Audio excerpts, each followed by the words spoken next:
What's going on, everybody? Welcome to another episode of the Imperfect Action Show, where we talk to 6, 7, 8-figure earners about taking imperfect action in their businesses, some of the things that they learned going through the process, some struggles, some successes, and everything in between. Today, I'm really excited because we're here with Coach Ev, and we're going to get into it. This man is the dude when it comes to marketing strategy. He has an incredible story, and I'm super excited to talk about his journey and also what it's like to pivot back into the space. So Let's welcome Coach Ev to the show. What's going on? What's up? I'm glad to be here. I'm so glad to be here. Talk a little bit. Yes, that's what we're going to do. We're going to talk. So introduce yourself. Tell us a little bit about where you're from, what you're doing, what you got going on. Gotcha. Well, to all the first-time listeners, thanks y'all for tuning in. My name is Evan Brown, a.k.a. Coach Ev. That's my business persona. I help people expand their revenue and their reach. Real simple. You know, I'm one of those that is just like you. I just decided to package my brilliance and put that shit to use. Can I say that? Yeah, that's fine. Okay. Put it to use. And so that's one of the things that I pride myself on, you know, being able to help people who have supernatural gifts and great talents and skills they've acquired over this thing called life, just to be able to put that stuff together, man, and put it to use. I promise you can change your money and change your life by utilizing what you already know how to do. I love that. I love that. And when did you start this journey coaching? Like, what was the aha moment for you where you were like, you know what, I know I have a gift. I want to give back and help people elevate in their space. I want to do this coaching stuff. You know, I actually started my business, 7, 8 years ago on accident. I started helping a pastor friend at the time. He was wanting to host a series of workshops and lectures. And I'm like, okay, you know what? Cool. Like, I know how to put stuff together. I'm not a bells and whistles guy, but I'm very organized and I'm an executionist. So I got you. And it just kind of started from there. I helped that space and it kind of turned into a massive event. And I was like, okay, maybe I have something to offer somebody else. And then I had a friend of mine at the time, well, now friend, she reached out to me like, hey, I got a plan I've been wanting to create. I don't really know what to do, but I know I want to do it. And I was like, we're going to figure it out together. And that's really where everything started. And I tell that story because that planner, she sold over 2,000 copies. And this is before brand ambassador stuff, this social media influencer thing. She was just organic, hustling, selling planners out her trunk. And it just kind of worked out. And that was the moment I said, you know what? I've been able to help a lecturer turn an event, a Saturday workshop, into a profitable stream of income. And now I got somebody that's selling $2,000 worth of planners. I'm like, I've got something. And then from there, it just kind of took a moment with me just saying, you know what, let me find 3 people to help just to make sure I can really do this. And 7 years later, I'm still doing the same thing I started off back doing it with. Of course, I know a lot more information, got a lot more success, a lot more skill under my belt. But it started off really by me just saying, you know what, I'm gonna help somebody out. Then I realized I've got something that could change my life, and I hated my job. Dope.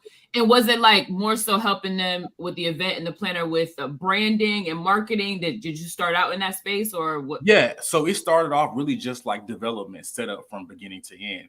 And of course, when you're a thinker, you start to realize, okay, we built this planner, we've got this event. How do we get people to it? How do we get people to buy this? And that's really what introduced me to really taking a deep dive into branding and marketing. Because of course I have a degree in marketing, I have a degree in business management, and it's this stuff, and they give you real textbook information that was great in 2010. When I tell you digital business has evolved so much in the last 6, 7 years. It was almost like learning a whole new set of skills, a whole new set of information. But that's how I got my jump. I started to learn a little bit more about the internet, the power of the internet, starting to kind of get ahead of the cusp and identify these things like trends and stuff. Of course, now this stuff is common knowledge. You can get on TikTok, you can get on Instagram, and somebody's teaching you something. But at that moment in time, I was reading reading articles and watching YouTube videos, understanding this thing called social media. Because of course, at that moment, it was still just social media. We were socializing.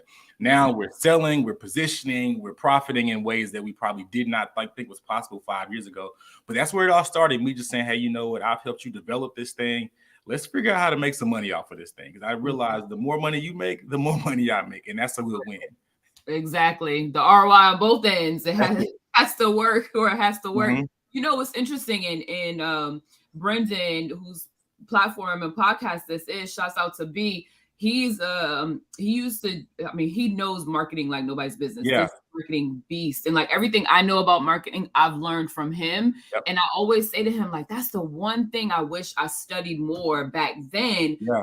Marketing is so prevalent in everything. Everything is marketing. It's leadership, in marketing, right? And Oh, so too.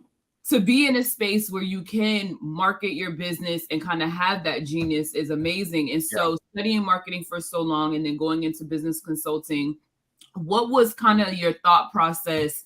Like, did you have a moment rather where you were a little afraid to get into the space fully, or was it just natural and organic because it was just something that you love to do?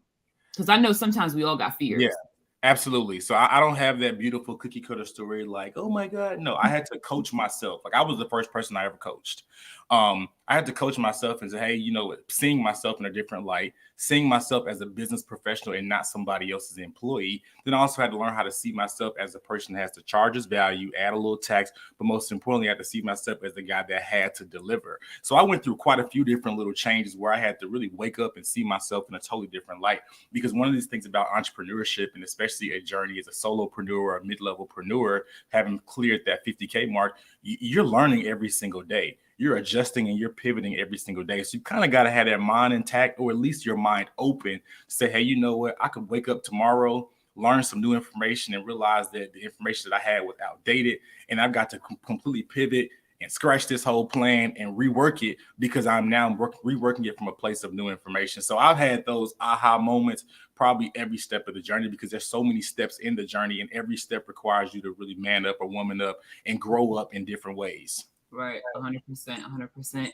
So when you think of marketing and you're Mhm. having those conversations with, new entrepreneurs or people who've been doing the business for a while, what's sort of your go-to conversation to let them know how important marketing is to be able to change their business and scale Mhm. it from where it's currently sitting to like maxing out just based on marketing alone and how important that is? Absolutely. I lead with this one statement: people can't buy what they don't see. There are so Hold on. many How about people. I catch that? Did y'all catch that? Hold on. I'm gonna put it in the chat for y'all Put watching it in the here. chat. Drop it in the chat. People, okay, so people can't buy What they what don't they see. don't see. I love that. Marketing is a visibility thing. Where it's guerrilla marketing, where you're paying to have your ads fished and put in places for 7 times. Like, I remember when I first started in like emphasis on outdated information. The tactic used to be when it came to people making investments in personal development or business development, they needed to see something on average between 5 to 7 times before they felt triggered to make a move. Because think about like business development, personal development, it's not like Fashion Nova. You're not going to instantly sometimes get a return on that investment. You have to work the information that you have to kind of see some growth or see some things change in most cases. But that's one of the things I tell people all the time. Like marketing is all about visibility. Will you be to be visible? Because that's going to take you being uncomfortable. That's going to take you stepping into some lanes or into some spaces that you do not know firsthand off back, but you'll learn as you grow. You have to mess around and lose some money running ads, but that visibility is essential. That's the first place I start. People can't buy what they don't see. And most of the individuals that I sit with about marketing, most of them are not marketing to the wrong people. They're just not marketing enough. Got it. Okay. So not marketing to the wrong people, they're just not marketing enough. Absolutely. Oh, that's okay. That's key. That's Yeah, key. it, it's not enough. Like, because like people need to see stuff at least on average now 10 to 12 times before they make an investment of any kind. And that's because you got to think about, because when people think about marketing, they just, oh, if I post this flyer, do this email blast, that's it. We are not just working against positioning our products and services against other industry competitors. We're also dealing with the current economic situation. People are forecasting a shutdown of whatever they're, all those different things. Those things condition and affect the mindset of our buyers. So we have to intentionally be aggressive because what happens when you start to see something more than one time consistently, your mind starts to trigger, okay, I think I may need that.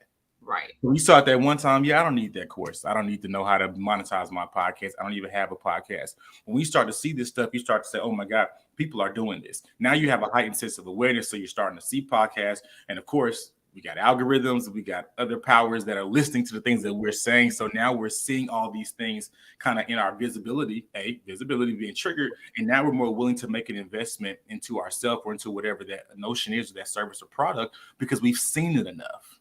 Absolutely. And you make a good point too, and going back to like the Fashion Novas and the Shein, Yeah, like they're in your they face. wearing it out. You get on that website, you better guarantee you're gonna see a pop-up, inline. They're gonna hit you with an abandoned cart message. Like Absolutely. they are not playing. And then And you log on Facebook and you seeing the same ads, the stuff you looked at. right, Delta's pretty bad with it too. You go on Delta looking for a flight, you're gonna see that flight on Facebook. You're gonna start to see destination images. I'm like, y'all are yeah, doing it, and I guerrilla love it. marketing is big, Yeah, and but it works because to your point, like absolutely. I'll use myself as an example. There's a speaker, her name is Ashley. She's a speaking coach. And Mm-hmm. I remember a year ago seeing her come up on my feed on Yep. Instagram. And I kind of like looked at the information, but kept scrolling, Yep. kept scrolling. Fast forward, then I started to see her on podcasts. I started seeing her at a couple of different spaces. Then she started popping up online again. And then I got into her course. So Yep. it's like you have to train people time and time again to see it. There's a keyboard that I want. Amazon will not let me live down wanting this keyboard because every day they're showing me this keyboard. Every day. So that's a good point because I know for me in talking to a lot of entrepreneurs too, it gets to a moment sometimes where they don't want to sell every day in their business, Mm-hmm. or they want to give up when they feel like someone isn't buying right away. And Yep. the thing is, we have to put it in front of them more than once. So I love that you made that point because it is super, super important. And in terms of marketing and branding, because I know sometimes people get the two kind of confused or overlap. And they are not the same, people. Okay, so let's talk about it. Give us what is branding and what is marketing. I'm going to give you what I think is a base level definition I think anybody can digest. Your brand is typically what is said about you or what the experience that you leave when you're not in the room. So that's how I'll monitor it down or water it down like that. Now, branding does have components. That's where you get into like your color scheme, your fonts, and your palettes. Those are portions or components of branding, but that is not branding. A new logo is not branding. Now, marketing is very simple. It is the way that you sell or position whatever your thing is for your people for a return of some kind. Now, that return could be an email list sign up, a text list sign up, a purchase of a shirt, a download of a video, whatever it may be, but you market to make something happen. Make sense? I hope that makes sense. Yep. Yeah, because I'm like, I see so many misconceptions online and people get all twisted up in their head and they start to spend more time perfecting their branding and perfecting their marketing, but they have not perfected their product or service, not realizing that if somebody walks away from whatever you have and that experience is not satisfactory, that's where your brand is going to come in, because that word of mouth still works. I know we got paid ads. I know we got video ads. I know we have organic messaging. We got text blasts. We have all these things, but word of mouth will still shoot you in the foot if you're not careful. Right. 100%. And that actually leads right into my next question. When you work with clients, so say you have someone that comes in and they don't have a lot of money for marketing. Like I don't have a big budget for marketing. What are like the first 3 go-tos that you suggest for someone to max out on their marketing if they don't have a marketing budget for like ads, right? Because ads can be pricey. They can. And they can be even more pricey if you don't know how to run ads. Yeah, I learned that the hard way last year. But yes, learning curve. What tips would you give to someone who doesn't have a marketing budget as of yet, but they're willing to invest a little bit into getting their marketing started? Okay, so this is probably going to sound really crazy, and I guarantee you probably nobody's telling people this, but this is something I tell people all the time. If you don't have any money for your marketing and for some of those things that are essential for a digital business in a digital day and age, the first question I ask is, do you have car insurance? If they say, yes, I have car insurance, I say, go sign up to drive Uber. Because we are in a day and age where you can make money. You can go drive Uber for an hour. And if you're in the right city at the right time frame, you can make an easy $200. Right. There is no, I utilize that because I believe wholeheartedly that we have to remove those excuses as to why. So like driving Uber, I'm making the money, or you mean like drive Uber, put my logo on the car? No, drive Uber, get the money, and then put that money into your ad spend, into your marketing budget. Because the thing is, like, budgets and financial deficits to me are designed to be closed. But you may have to be willing to be creative and uncomfortable in how you close it. There have been plenty of times where I needed to launch something and I need to spend a certain amount of money. And if I didn't have it, guess what I would do? Go drive Uber. Right. I was living in Chicago one weekend and wanted to launch it. I had this big dreams, big concept for this masterclass, and I was like, I got to do it in a different way because I feel like I'm maxed out on my audience. Do you know I went out there and I drove Uber for 4 hours on a Sunday after the Bears game, and I made twice the amount of money that I thought I needed to be able to successfully run ads, to pay my speakers. And guess what? All I had to do was sacrifice a few hours. Right. I know it's not conventional. I know it's probably not something somebody's going to stand up at a conference and tell you to do. But sometimes you got to be willing to get creative to get the funds and the resources that you need to put into your business. It's all about who's going to sacrifice more. And to me, not having a marketing budget, if you got a couple hours to spend in car insurance, you've got the time to be able to create a budget for your marketing. And go get a magnetic logo and slap it on the car, and it's double. Right there. Because now everywhere you go, people see you. That's what my roommate has. She has a cleaning business. She has a cleaning service, and she has her magnetic logo on the side of her car. When you said driving Uber, that's the first thing that came to my mind. I said, oh, that's genius marketing, but you got it twofold. You can advertise on your own vehicle and make money, or you can advertise someone else's thing on your vehicle, get it wrapped, because there's companies that will wrap, get their money in addition to your Uber money, and there's your marketing budget. Perfect. Boom. That was genius right there. I love it. It removes every excuse possible, especially in this. Now, 5 years ago, this may not have been good advice. It may not have been the most profitable thing you can do, but you can make money. And there's for the most part, no investment is too high or too not worth your sacrifice of being able to get what's needed to make the investment. Right. And so what do you find are like the top, let's just say top two common denominators of mistakes that, people are making in their business when it comes to marketing? Are they running the wrong ads? Are they, not creating the right material? Are they not utilizing email marketing? Like, what are some of those things that people fail in that you see the most? Okay, I'm going to give you my two. The first one is messaging. The second one is actually material. Okay. I'm a firm believer in this. Like, we say your client avatar, your target audience, however you want to define it. I believe wholeheartedly like this. It's 8-point-something billion people in this world. And your responsibility is to market to your person. But your person has a couple million opportunities. And so I think, honestly, just mastering who you're talking to and what you're talking about to them, and then most importantly, ending with the solution. I know, because I've done it myself in mistake mode when I'm learning over the last couple of years, where I would be marketing, but I would never be marketing the fact that I have a solution to that problem.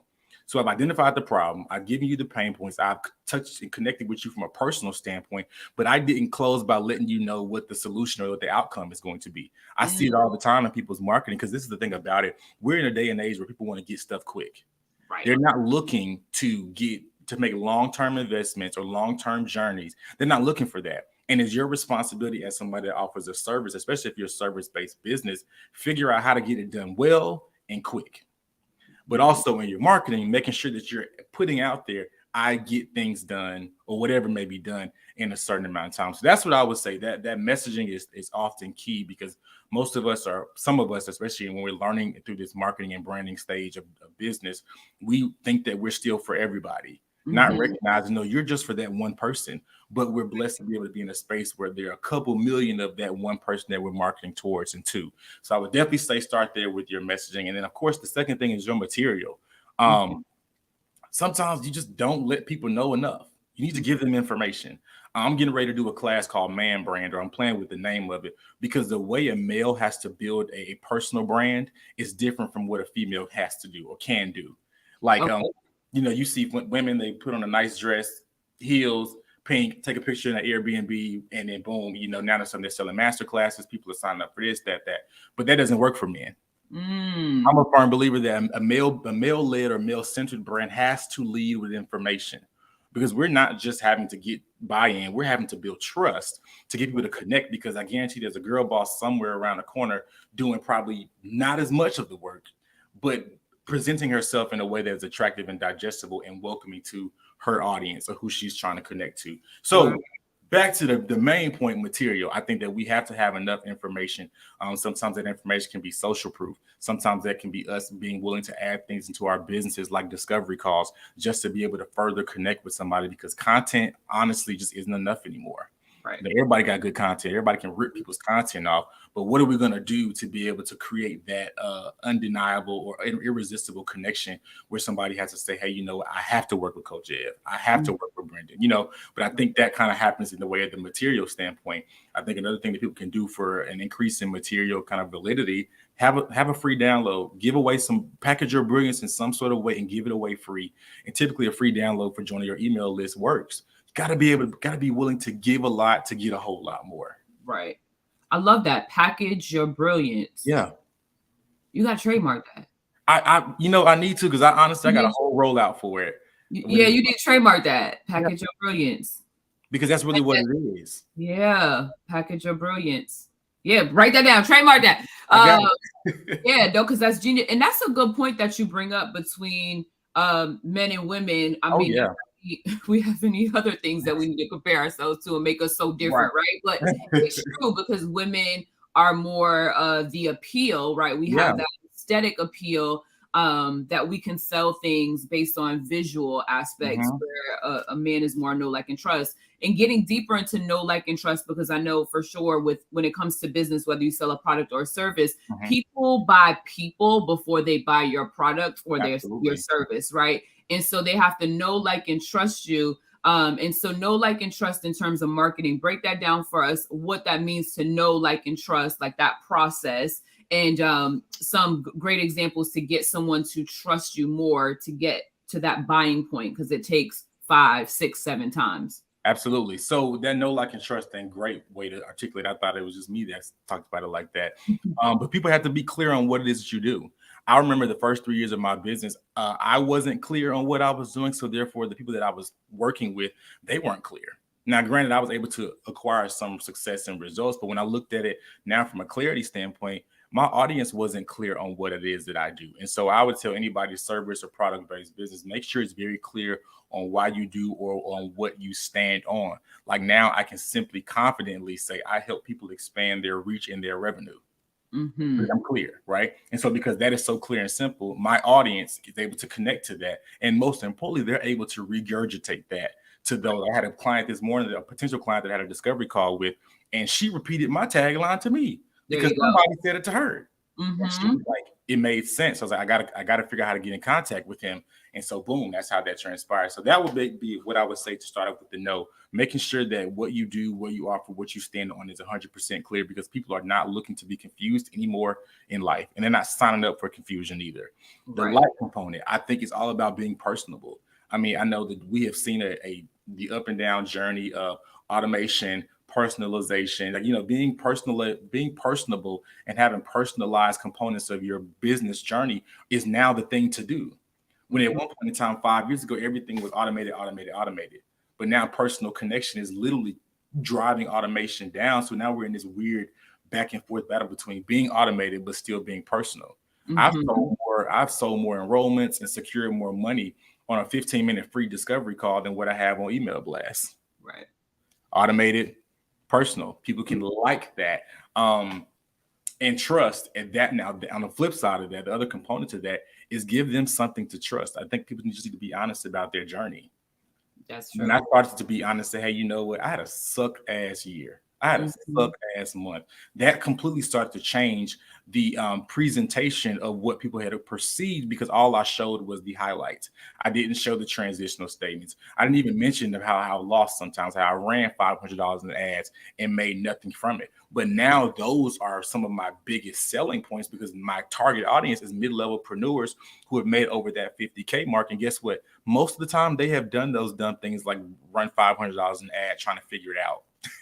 But now I've got wisdom. I got another connection point, because I can be able to say, hey, you know what? I did that too. This is what I learned from that. This is the resources that I after making that mistake, these are some of the resources that I found. So I've now been able to build trust by being transparent and being authentic. Another component of building trust outside of being transparent is truly to be authentic.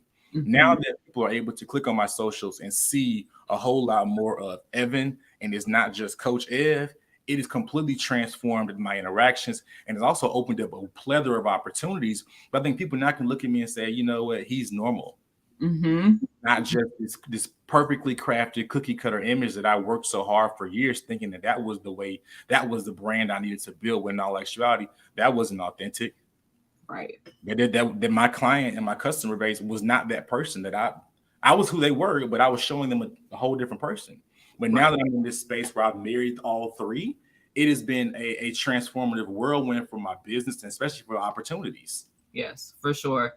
Know, like, and trust. When you hear it, you hear it for a reason. It makes a difference. And I'm the same. I share that same sentiment in terms of being authentic and genuine. I preach that on my IG page all the time.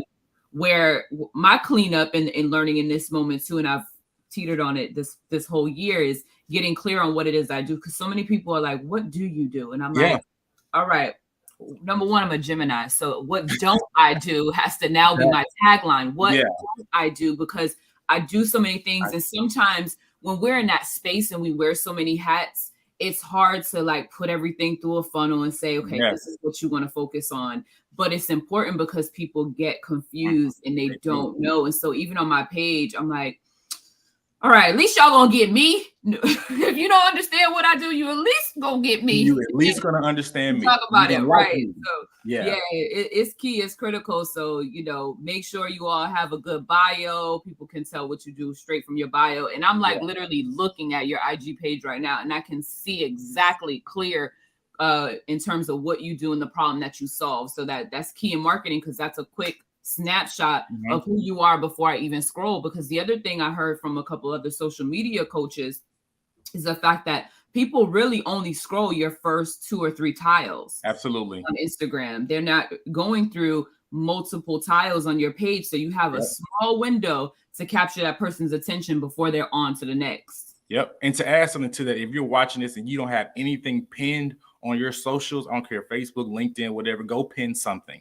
Right now on my Instagram, I have my Microsoft feature pinned at the very top, because I wanted to be very clear that this black man somehow stumbled into the world of Microsoft, and they had my black butt on the front of that webpage. Boom. That's the moment that I'm never going to forget, right? On my Facebook page, because my audience is a little different over there, I have what I have pinned is my promo graphic to let people know what exactly I do and what I'm open to doing, because I realized my metrics and how I've taken the journey when it came to my social media platforms. The people on Facebook know me from 10, 12 years behind.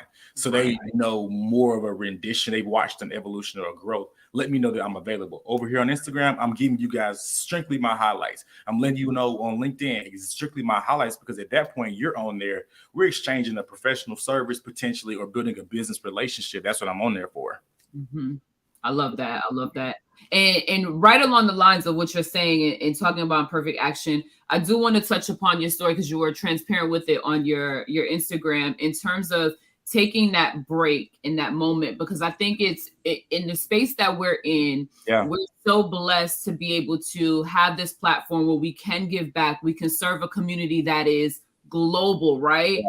For the people watching, I really, really want them to hear about your journey, going from years in the game, skin in the game, to realizing that you had to reset and you had to take a break. Talk to us about, making that decision in a critical time in your business. What did that look like? What did you have to go through to get there? And what was the other side of going through it? Absolutely.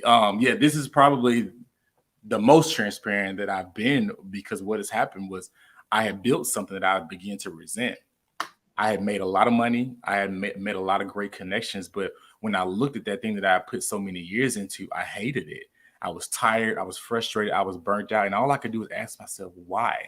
And it was simply because I had never created the space for rest. And so I created on fumes for 3 or 4 years.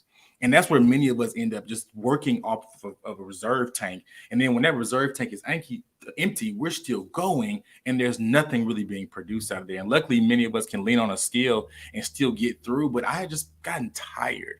I had gotten tired of the hustle and bustle. People had often perceived and positioned entrepreneurship to be this beautiful journey filled with making your own schedule and doing life on the go and working from Jamaica as long as you have your laptop. And it is all those things. But I had to learn some very tough lessons about business taxes, setup, how things need to go for me to run this thing efficiently. Also, when I changed tax brackets, my issues changed. Right. So as almost I had to learn, I was always, every time I grew, I was excited about my girlfriend wanted to celebrate, but it was a whole nother level of lessons that I had to quickly learn so that I did not end up in the black or in the red or end up closing and losing what once was a place of purpose and love. And so that's why I took a break. I said, you know what? I am tired.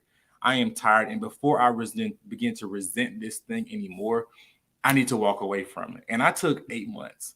And in that 8 months, I remember closing my laptop and I was like, this is it. I don't know what's next. I might end up with a regular job in 3 months, 30 days, 3 days. I don't know, but I needed to reset because I am operating from a place that has made me resent what it is that I'm supposed to love. This thing that was a sense of purpose to me, where I've been able to see people's financial structures and their lives change because of my involvement in their endeavor. I'm looking at them like, I'm sick of this. Mm-hmm. And I stopped.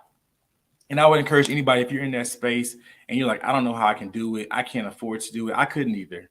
I literally stopped with the thing that made me good money, consistent money. But I had to ask myself, and I ask myself this all the time, and I think you should ask yourself this too. How long do I plan to live? Right. I remember looking in my mirror saying, Evan, how long do you plan to live? And I was like, I think I want to go to like 90 something. Then my caveat to that was, what's a couple months of a hard stop, knowing that I have 50 to 60 years left in my life? Mm-hmm. And when I weighed those options, I didn't think about money, didn't think about any of those things. I said, how long do I plan to live? And because it is my desire to live until I am 90 and I am just 32 years old, I could afford, maybe not from a financial standpoint, but from a life perspective, my life bank, I could afford a few months off to just rest, to reset and recalibrate. And what that 8 months have done for me. And when I restarted this thing up December 26th of 2022 is when I said, you know what, Coach Ev is back. I had clarity. I had completely pivoted and was comfortable shifting into what was next for me. I know exactly what I do not want to do. I know exactly who I do not want to work with. I know exactly what opportunities that I do not want to embrace or move into. And it's okay. Because in the midst of me not knowing having this list of I don't want tos, I've got a long list of I do want tos. And now I'm getting into these I do want tos. I am seeing great success thus far in just about almost 2 months. But it's like I had a moment where I said, you know what? I am more important than this thing that I'm trying to build, that I've built all these years. So take a break. Take a break. You're no good dead, and you're really no good tired. Yes, I love that. And again, like I said, it was important, I think, for an audience to hear from a successful entrepreneur. How do you go from being so passionate and being, skin in a business that you really care about, working hard in it and making the hard choice to say, I need a moment. And then coming back to it, right? And that's the beauty in entrepreneurship. Like, it's not all butterflies and rainbows. It's not always working on a beach in Jamaica. But if you get through the tough challenges and the tough moments enough to be able to then hire other people to take care of certain things, it does get to that moment of the beach in Jamaica. It takes a lot of discipline, and it takes a lot of saying no to things that you don't want to say no to get to that level. And one of the things that you got to say no to sometimes is yourself. Like, enough is enough. Take a seat back. So I love that you shared that moment. I love that you were transparent about it within your journey, because again, it ties back to that know, like, and trust. You're going to have so many more people connect with you just based on the simple fact that you were honest in your journey. And people love that. They want to know what's real and not always what's packaged and put together. That's amazing. Talk to the audience about how they can work with you, where they can find you, what they can expect if they connect with Coach Ev. Absolutely. Well, hey, listen, first and foremost, connect with me. I'm on all socials. It's Coach Ev, ITSCOACHEV. Follow me on YouTube, LinkedIn, Facebook, Instagram, all of that kind of stuff. Now, I will say this. If you are in a place where you know what, you're not monetizing and maximizing with what you're currently doing, especially if you're a service-based business owner, go to my website, book a free discovery call. Because I'll tell you this, the moment I removed my own ego and kind of my pride and said, you know what, my next level requires a conversation that I have not had yet, it opened up my mind to recognize what's around me and what's coming towards me that's going to help me get to my next place. I know so many people are like thinking, how am I going to get to my next place, my next level, my next revenue stream, my next opportunity, my next everything. And I'm a firm believer it's all going to happen on the backs of conversation. Every great and transformative change that I've had in my business and in my personal life came after a conversation. And I want to have a conversation with you because I guarantee you, if you sit with me and you put to use what I give you, it's going to make you change and get to that next place called there. Because there's so much to do, so much money to make, and most importantly, so much more of an impact to make in this world. But definitely, if you're like, I want to learn some stuff, go to my YouTube channel. There are a lot of free workshops on there that I do, no matter where you are right now, will help you catapult and shift your thinking to get to that place and to operate from that place of CEO, because so many people are operating. I'm a small business owner. No, you're really a CEO, but you got to grow into that because CEOs operate different. CEOs think about stuff differently. CEOs plan stuff differently than sometimes just your typical owner. Love that. Love that. And shout out to the marketing in the back there. You know, if you guys are paying attention, he got the iPhone marketing going on with the success poster. Shouts out to the Kappas. I see the Kappas. You see there? Yeah, shout out. And actually, right here is an old poster that says has my logo on it, Coach Ed. I need to zoom in a little bit. There you go. Yeah, but you know, it's all about intentionality. Letting think, you know, people like even something as small. You just mentioned Cap Outside.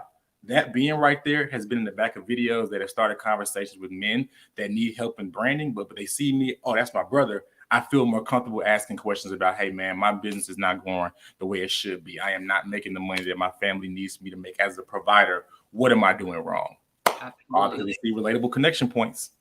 It's all intentional, y'all. So make sure you take imperfect action in your business. You do something that you feel like you don't want to do. It'll get you to the next step. Don't think too hard on it. Don't ruminate on it for too long. Just take the imperfect action and always remind yourself that you are the best. And I love how you got the greatest coach ever right there in the background for you too, because that is your reminder that you are the greatest coach ever. No matter what. No matter what. You see. I appreciate the fact that you see. That means my efforts are not in vain. So thank you for not in vain. You keep going. I see you. I got this good old living room that someone else owns. On the digital space on marketing.